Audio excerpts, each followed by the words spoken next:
the lower end in Fresno at the time at 10.7%, and peaking around Tulare at a 17.7% rate. Not where we were in Imperial, but we don't want to see it go to where Imperial went. And that's why we felt it was appropriate to intervene using the information, using the experience, the best practice, the data collection, the approach in Imperial, and beginning that approach in the Central Valley. Why the Central Valley? Well, again, this slide underscores the concerns. You're starting to see the hospitalization and ICU rates increase, not just positivity rates in the Valley, outpacing the rest of California.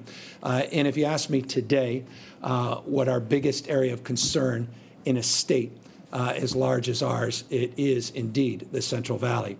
We're seeing stabilization in other parts of the state. You'll see some declines in a moment when I make presentation, including some stabilization and some modest declines in Southern California. The Central Valley, again, reinforced by this slide, reinforced by our presentation in Stockton last week, in our announcement last week, is indeed the area of our most important targeted interventions. We are, again, doing everything we can to fill in local gaps and working with counties to assess their current dashboard as it relates to data collection, identifying whatever gaps may exist or persist in their respective communities. But more important than anything else, identifying partners, not just partners from governmental agencies, again, federal agencies. 5 out of the 8 Department of Defense medical teams are deployed now in the Central Valley. Again, federal partnerships, but also developing private partnerships, critical to develop partnerships with employers, critical to develop partnerships with non-governmental organizations, nonprofits, NGOs, to, again, build capacity and build our collective response with a unified command approach to addressing the concerns in the Valley. And so that's exactly what we highlighted last week. We built that partnership to include $52 million of new resources for disease investigation, for contact tracing, and for our isolation and quarantine efforts. In addition to that, we have been able to, and I want to thank the Sierra Health Foundation in particular, they have been able to organize a collective effort, $6.5 million of additional resources that philanthropy has brought to the table to supplement or increase, rather, the $52 million contribution that we announced last week. And this is for rent, supplies, really helping individuals with utility bills and the like, again, focusing on the most vulnerable and the most vulnerable families. And remember, this is, and Dr. Galley's made this abundantly clear in a number of his presentations, we've made it abundantly clear over the course of the last number of months as well. Disproportionately, this disease is impacting our diverse communities, disproportionately impacting the Latino community, disproportionately impacting the community in the Central Valley. And so when we talk about the Central Valley, I hope we can really paint a picture in terms of our consciousness of how impactful this has been on the Latinx community. And that's why our targeted interventions disproportionately are focusing on essential workforce, on farm workers, on critical workforce in hospitality, retail sector, and the like that is being impacted by this disease. And so I wanted to begin today, as we left off last week, reinforcing the merits of the approach we took in Imperial County, recognizing, again, good enough never is, recognizing, as I do, as we do, that the effort is ongoing. There's a constancy to our focus. There's not just a passing interest in these efforts. They're not episodic. There's a full-blown commitment to follow through, to bend this curve, to suppress the growth, and ultimately extinguish this virus, which is indeed our long-term goal, or at least mitigate its impacts through therapeutics and vaccination. As it relates to the efforts statewide to do the same, I want to give you some good news, and that is our number of positive cases yesterday was 5,739. That is a one-day number. And again, I've made this point abundant over the past, and that is I don't look to one-day numbers. They go up, they go down. There's some weekend reporting often that is example on Mondays. That's why the 7-day average becomes even more important. And that 7-day average you'll see at 7,764. That 7-day average, by the way, is down roughly 21.2% from the previous 7-day average. That's good news, 21.2% decline. The last time you saw a slide like this, the number was north of 9,800 daily average cases, 9,859 to be exact. So from 9,859 cases, 7-day average from a week ago, now down 7,764, a 21.2% decline from our previous reporting period. Again, that's case numbers, and I caution folks, look, I've said this in the past, others have said this, some for different purposes than the purpose which we reinforce this. As we increase our tests, you're going to see an increase in case numbers. I caution people not to focus as much on that, but to look at positivity rates and look at hospital rates and ICU rates in the state of California. They become more profoundly significant from the perspective of mortality, from the perspective of our healthcare delivery system and our capacity. We want to test as many people as we can, but the purpose of the test is not just to show a number. It's an effort to have a sense of where the community spread is, how we can mitigate that spread, how we can help support our contact tracers, isolate, quarantine people, and ultimately mitigate the impact to our hospital system and into our ICUs. And so that's why the positivity rate, this number, if you've watched these presentations, you're very familiar with this slide. This positivity rate is so important. Here is extending on the narrative of some early good signs.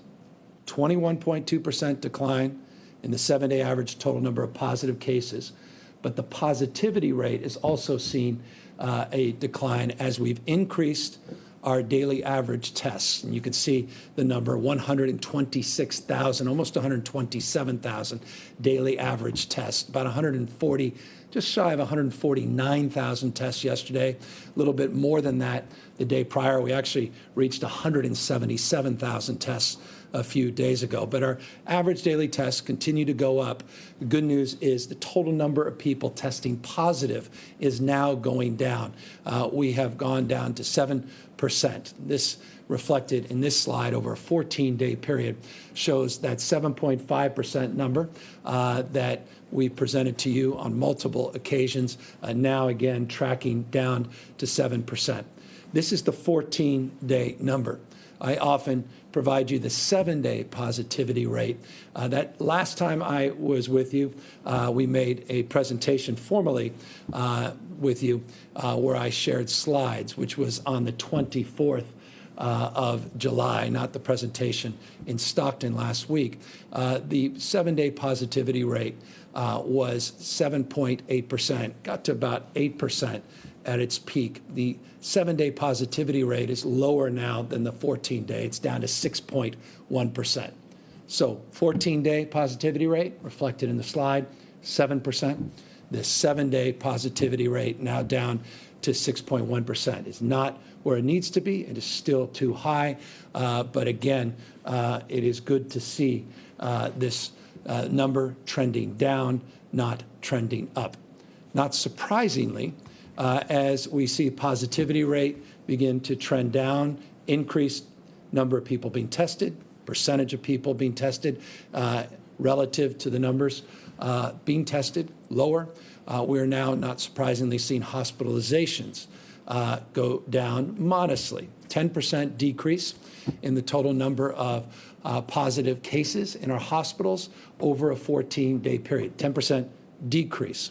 The last time I shared slides with you, we had seen a 9% increase. Remember, it was as much as 50% a few weeks back over a 14-day period. So 50%, 50% growth.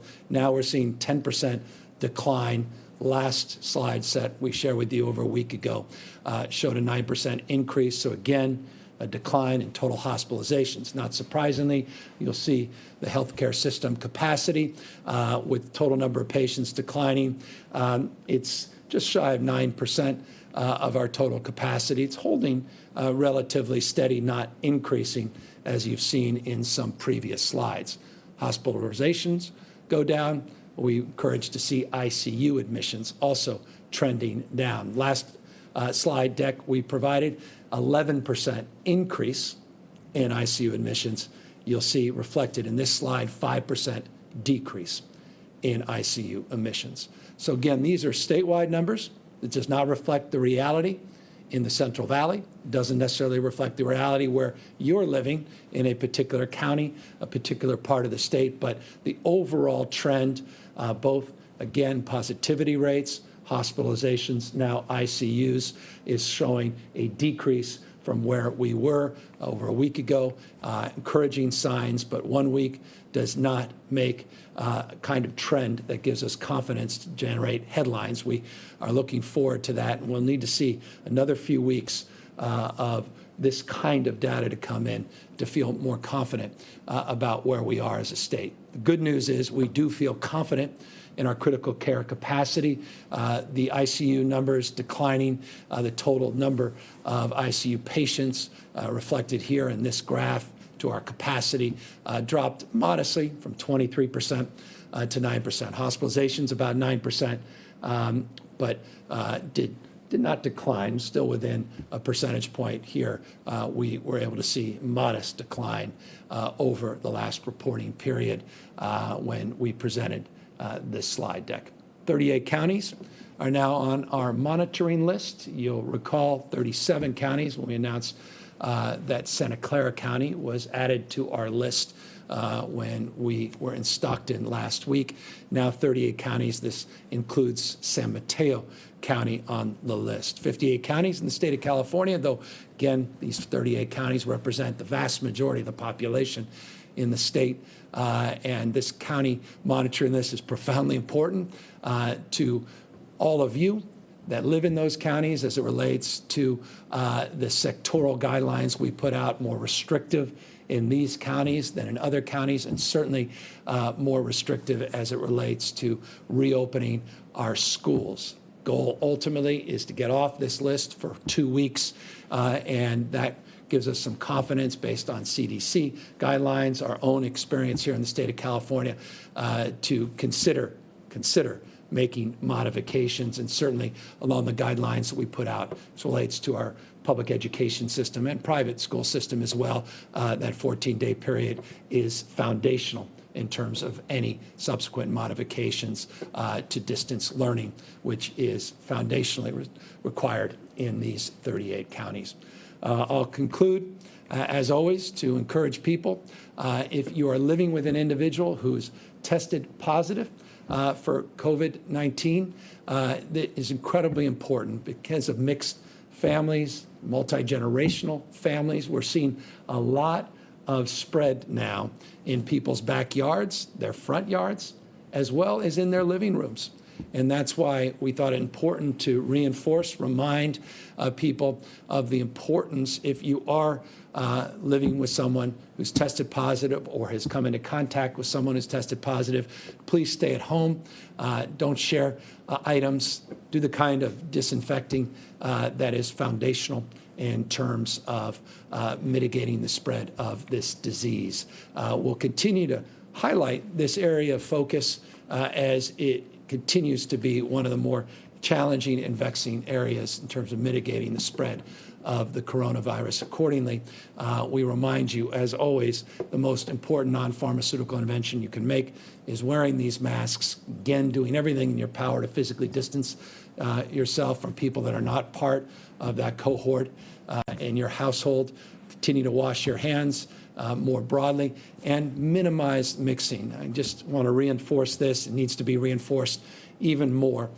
Minimize mixing to the extent possible. Again, that mixing could occur in your backyard, your front yard, but also, again, in your living room, when you bring people outside your immediate household over, extended family members, or just generationally, you are connecting with loved ones and mixing in a way that can increase the likelihood of the spread of the virus. And so that's the update for the day. I want to just make one final point of reference, and it's an important one, and that is total number of deaths in this state has increased over the course of the last few weeks.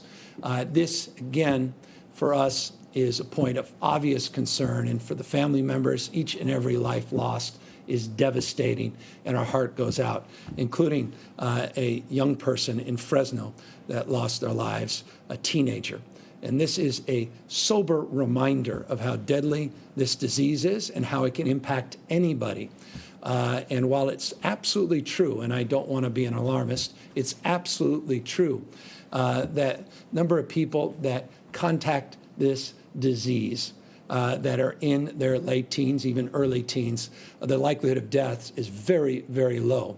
The reality is we tragically lost a teenager to this virus, and it's just a reminder, a sober reminder of how powerful and impactful and deadly this disease remains to be, and how important it is to do the kind of work we all must do as a society, as a community, and as individuals to do what we can to mitigate that spread, to wear those masks, to physically distance, to avoid the kind of mixing large crowds and outside your immediate household as much as you possibly can. 32 additional lives were lost in our last reporting period yesterday, but I want to just caution you, 32 is a lower number than you've seen in the past. The average number's now well north of 100, and with the increase we've experienced over the last few weeks, the lagging indicator always in terms of the deaths, this number is reflected as a lagging indicator, meaning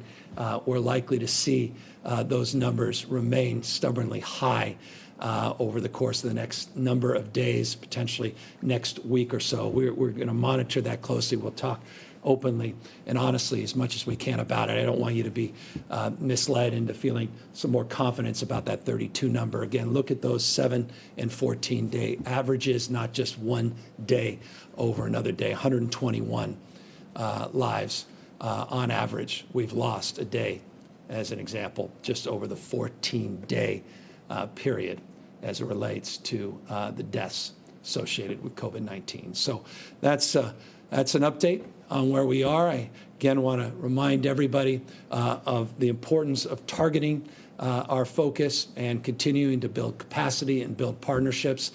We continue to do that county by county, health director by health director, and business by business. And I would be remiss, I'll just close on this. I want to thank the business community. We've been out, alcohol beverage control, and been out in bars and restaurants, and thousands of in-person visits. OSHA has been out in tens of thousands of visits. And I just want to mark this as a point of consideration and thought. The vast majority of businesses are doing everything in their power, doing their best under these very difficult circumstances. And the vast majority that are not 100% in compliance come into compliance very, very quickly. And I want to just acknowledge that and recognize that perfect rarely is on the menu. And people are doing their best under extraordinary circumstances, both as individuals, as customers, as employers, their employees, and it's example in all the outreach that's been done and the incredible compliance that we've seen. We haven't seen it everywhere, and we are putting out citations, and obviously this is being advanced at the local level as well substantially from an enforcement frame, including enforcing on mask mandates as well, local government taking the lead in that space and amplifying some of the efforts that are happening at the state level. But I do just want to acknowledge how the business sector is doing, and under credible circumstances, how grateful we are to all of you that are represented in that respect, and to all of the employees and customers that are doing their best as well under very trying and difficult circumstances. With that, of course, we're happy to answer any questions. Katie Orr, KQED. Hi, Governor. Thank you for taking my question. As schools get ready to reopen distance learning, and the vast majority of them, there are some districts that are requiring teachers to actually go into their classroom and teach their distance learning from those schools. That has some teachers upset. They cite safety concerns, also childcare issues. What is your take on that? Do you think teachers should be required to go to schools to teach? No, I think that has to be done. First of all, we give a lot of discretion to local, what we call LEAs. These are local education agencies, authorities, and local capacity to make those decisions, but based upon bargaining, based upon working with labor and making those decisions in a collaborative frame. I don't believe anyone should be forced to put their life and health at risk, period, full stop. And if people feel their lives are being put at risk and their health is being put at risk, it is incumbent upon us to call that out. We have been working very closely with organized labor. We are very grateful for their support and guidance of a lot of the information that we put out and the formal guidelines that we put out and the announcement we made a few weeks ago as it relates to the upcoming school year. It's been done in the spirit of collaboration and cooperation, and I expect and really demand respectfully that spirit of collaboration and cooperation manifests at the local level and people not be put into harm's way as caregivers, as teachers, as support staff from janitors to bus drivers, as secretaries to maintenance workers, as well, obviously, as our children. Yomara Lopez, Univision Sacramento. Hello, Governor. Some legislators are presenting different bills at the Capitol right now that have to do with protecting the tenants who haven't been able to pay rent because of the pandemic. Assemblymember Hugh, with co-author Senator Durazo, presented a bill that will provide rental and mortgage relief. Are you going to support this bill, or what bills are you going to support to help those who, for a fifth month in a row, won't be able to pay rent? Yeah, Thank you. Thank you. Thank you for the important question. As you know, the Judicial Council has an order that currently expires on August 14th.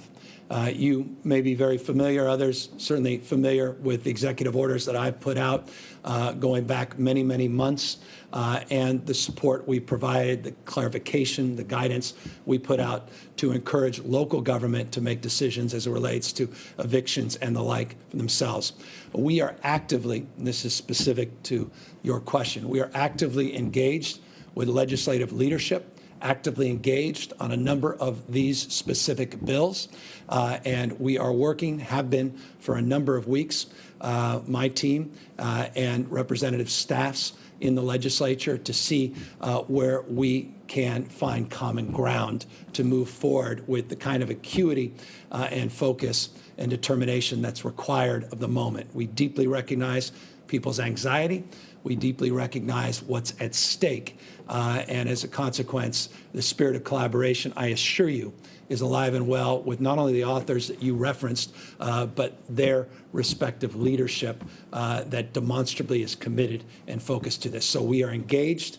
The legislature's back in session, and we are working in real time, and we're working against that clock, that August 14th clock, as it relates to the Judicial Council's decision to put this back in the hands of the legislature and the executive branch, and we'll be up to that task. Adam Beam, AP. Governor, you had said that there would be a process for elementary schools to apply for a waiver so that they can have classroom instruction, even if they are in a county on the state's monitoring list. But there's still no process, and some schools that are interested in applying say that time is running out. So when will the details of this waiver process be revealed? This afternoon. And we've been working very closely with many of those same officials that expressed concern. We have been engaged a very collaborative process over the last week in particular. There were some modifications that were made last week based upon the impact, rather the input from many in the educational field, not just our health field as well. So this afternoon. Westwood One News. Thank you very much. Good afternoon, Governor. A question for Dr. Galley, too. But first of all, for you, we hear that contact tracing is very, very important in helping to slow or stop the spread. But yet we don't hear much about contact tracing here in the state. So could you update us on what is happening with that process of contact tracing? And then for Dr. Galley, if he could clear up when people need to get tested if they believe they might have been exposed. If you are in a gathering or if you find yourself, you may have been exposed on Sunday because there were people that were around you, would Monday's test show that you're positive? When are you actually infected that a test would show whether you're positive or negative accurately? And we've been hearing also about vitamin D and the boost of the immune system. That's resurfacing again, so if he can clear up if that means anything, I'd appreciate that. Thank you. No, I appreciate the questions. Dr. Galley will be up here in just a moment. Let me just say a number of things, and we've made a number of presentations over the course of the last number of months as it relates to our partnership with UCSF, our partnership with UCLA to train a cohort of contact tracers. We announced a few weeks back that we have trained over 10,000, meeting our phase 1 goals of contact tracers.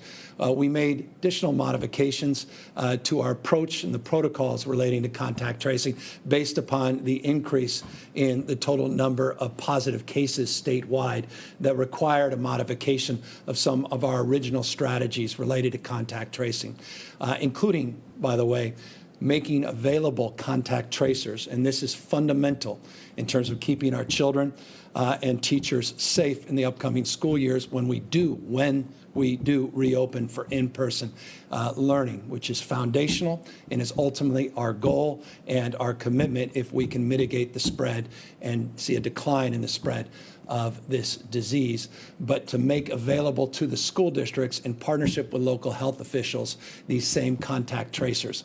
We have a new database system. We've been very fortunate to have the opting in of the vast majority of counties into the statewide database system. It's a system that is also being utilized and deployed in some other states, including Massachusetts, and that provides the ability in real time to share information in this space. With that, let me ask Dr. Galley to provide you a little bit more information about the contact tracing, talk a little bit about vitamin D, and talk about when indeed someone who may have been exposed, what is that gestation period for determining if indeed they have tested positive or indeed are a carrier, even asymptomatic carrier of COVID-19. Dr. Galley?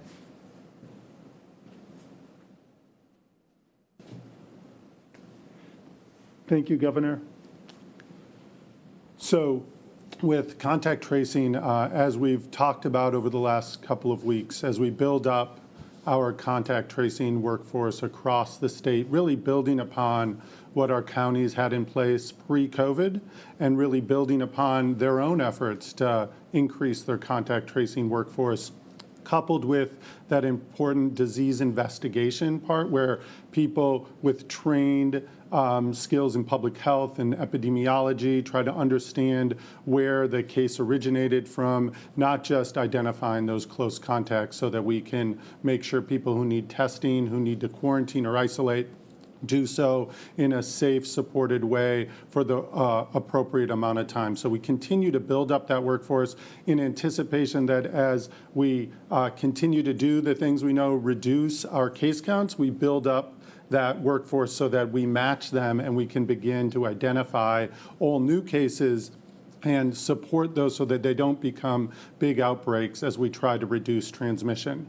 Your excellent question about when somebody should be tested. About 3 weeks ago, we unveiled a new testing prioritization criteria, not just who should be tested, but which labs should be run first. We've been experiencing increased turnaround times for our labs in California as a result of widespread testing across the nation. Those big national labs were seeing their turnaround times go up pretty high. So we wanted to make sure that we had the sickest people, the people with the most clear and obvious COVID symptoms, get their tests run first. So the first thing to say is if you are at all symptomatic, with COVID-19-like symptoms, we encourage you to get tested immediately. Reach out to a provider if you have one. Go to the covid19.ca.gov website.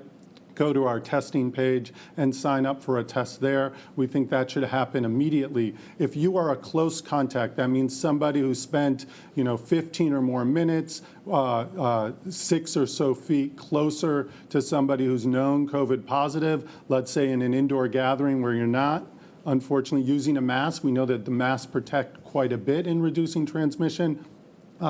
If you're experiencing symptoms, you should go immediately and get tested. If you're not and you're a close contact, waiting about 2 days roughly after that contact, I think is probably the best time to go get tested. But what we always say is a negative test today tells you that you are negative at this moment. It doesn't mean that you aren't going to be positive the next day or even the next hour. So we encourage you, if you're a close contact to somebody who's positive and you've been exposed, that you do what we've recommended in terms of quarantining, self-quarantining for that period of 14 days. It's absolutely important. As it relates to vitamin D and other things to enhance your immune system, as a physician, we always want people to practice good, healthy behaviors. Make sure that you get your rest, that you eat well, that if your doctor or somebody's recommended vitamins, that you take those in order that we make sure that everyone is as well positioned and suited to fight off not just COVID-19, but anything else that might be mixing around the community. And this is especially an important message. And yes, it's not too early to start talking about flu. I know a number of our healthcare partners across the state are thinking about the upcoming flu season as we prepare to have flu vaccines made available in a number of our clinics and our workplaces. And as we think about COVID-19 on the one hand and flu on the other, we're really trying to make sure that everybody is as healthy as they can be to be able to fend off either one of these important infectious diseases. Thank you, Dr. Galley. Next question. David Baker, Bloomberg News. Yes, Governor, I wanted to ask, now that we are seeing some progress in the positivity rates and the hospitalizations, what do you think is making the difference here? Is it enforcement actions at the local and the state level, as you were talking about? Is it people taking mask mandates more seriously, or the advice not to gather more seriously?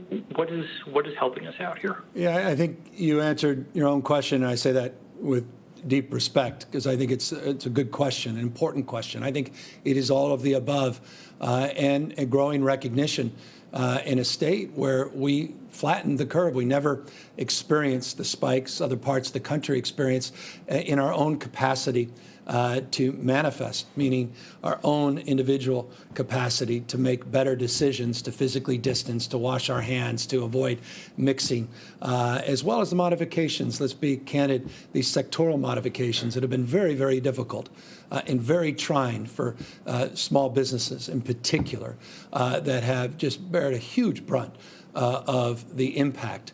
All of these things in total have made the impact, at least as it relates to what we're experiencing recently. That said, these are just a few days. 5 out of 6 days, we've seen a decline in ICUs. We've seen some stabilization in most parts of the state, though not in every part of the state. Central Valley being the obvious area of concern, and hospitalizations is encouraging.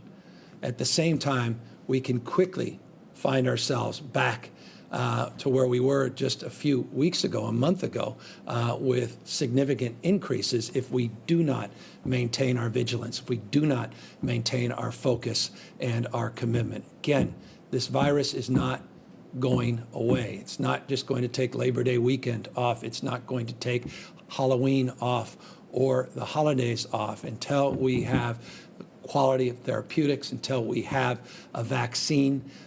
We are going to be living with this virus. And I think if there's any lesson that we've learned from the California experience, while it is true the positivity rates in this state have never manifested as they have in other parts of this country, the reality is our first effort, we made tremendous progress because 40 million strong really met that moment and did everything in their power to mitigate the growth and spread of this virus. As we began to modify our stay-at-home orders, people began to mix, as people began to put down, some cases put down their mask literally, not just figuratively. We started to see that case rate grow. We started to see the background rates begin to grow, the community spread begin to grow, and so we had to tighten that back up.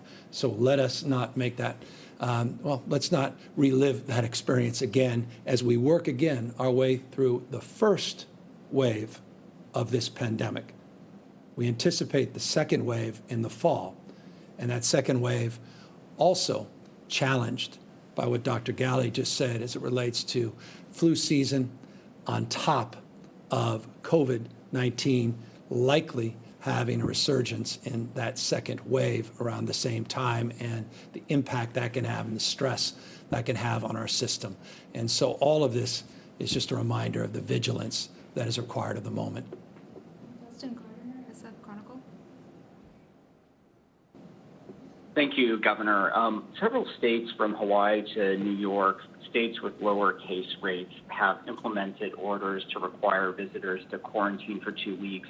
Why has California not done that? Can the state really get a handle on this and keep it if you're not quarantining people that are coming in from hotspots? I think the numbers we presented today prove that we can get a handle on it. The numbers that we experienced, the ability over the course of the pandemic going back many, many months, we never did a statewide moratorium on people coming into the state, and yet we were able to mitigate the growth of the spread early on, and you're now seeing this modest decline that we've exampled here today. So to the extent, and again, I've been very honest about this, open about it in previous questions, and I appreciate yours, we will consider that if we feel it's necessary, critical, and important.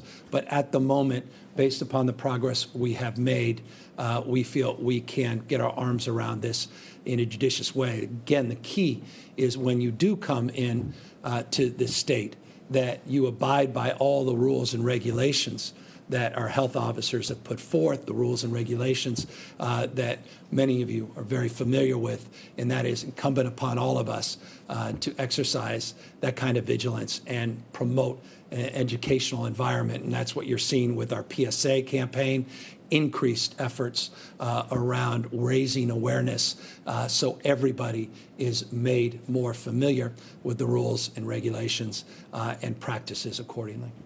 Roz Plater, NBC Bay Area. Yes, thank you.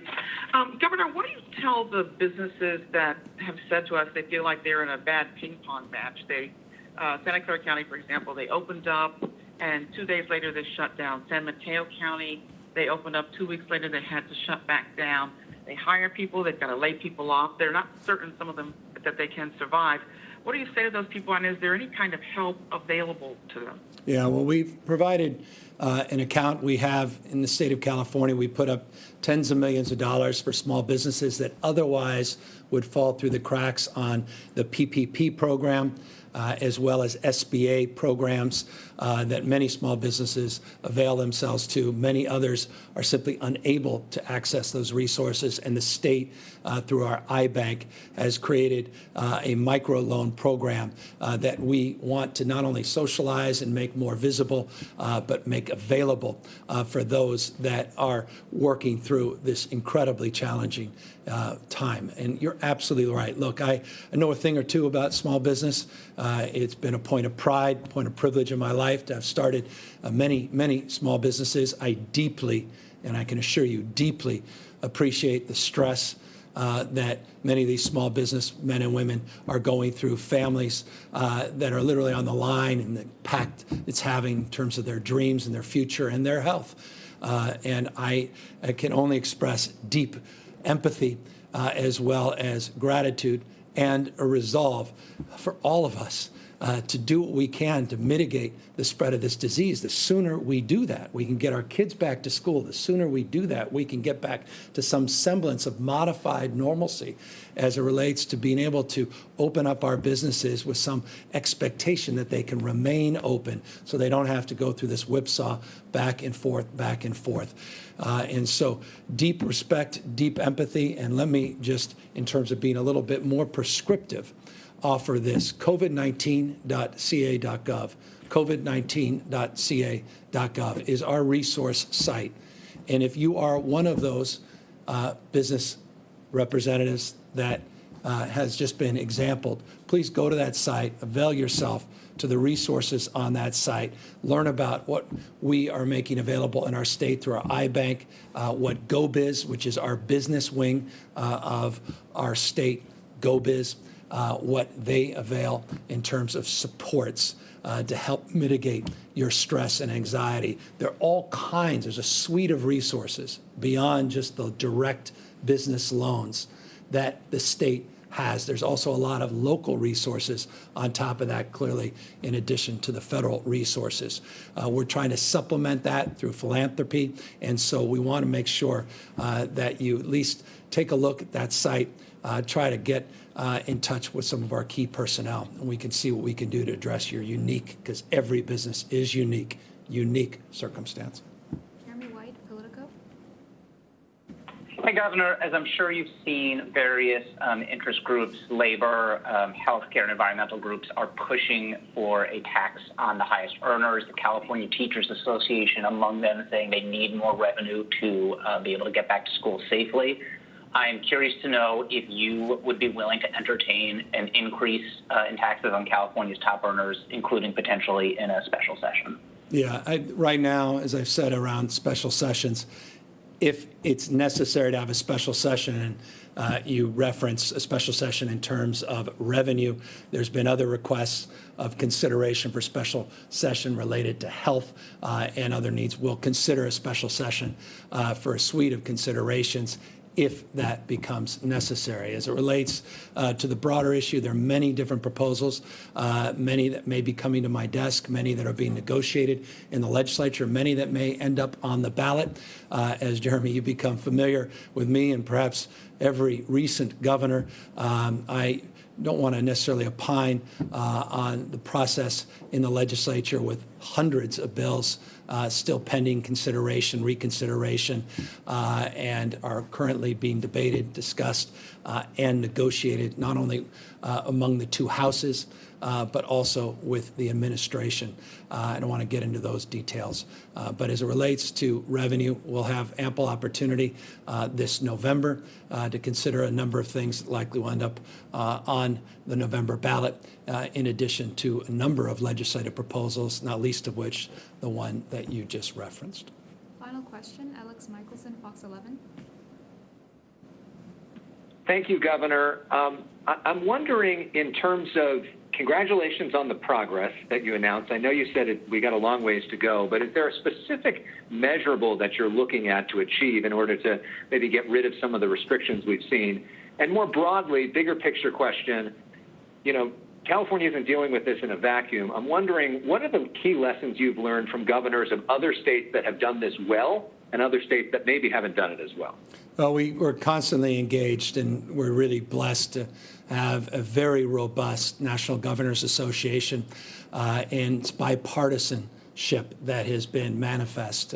Governor Hogan, the current chair, soon to be the ex-chair, new chair will be coming in this month, a Republican governor from Maryland who's just been an outstanding partner to governors all across the state, making that organization available, sharing best practices in real time, providing resources to really drill down on the merit of your question, looking at procurement strategies, looking at testing protocols, looking at contact tracing, and the like. And so across the spectrum, we've been able to resource one another, pick the brains of our respective colleagues, as well as connect, as we have more formally, as you recall, with our Western states approach, where they have the ability now in real time, we have the ability in real time through that partnership to engage. Our chiefs of staff have consistent, I think it's a weekly now,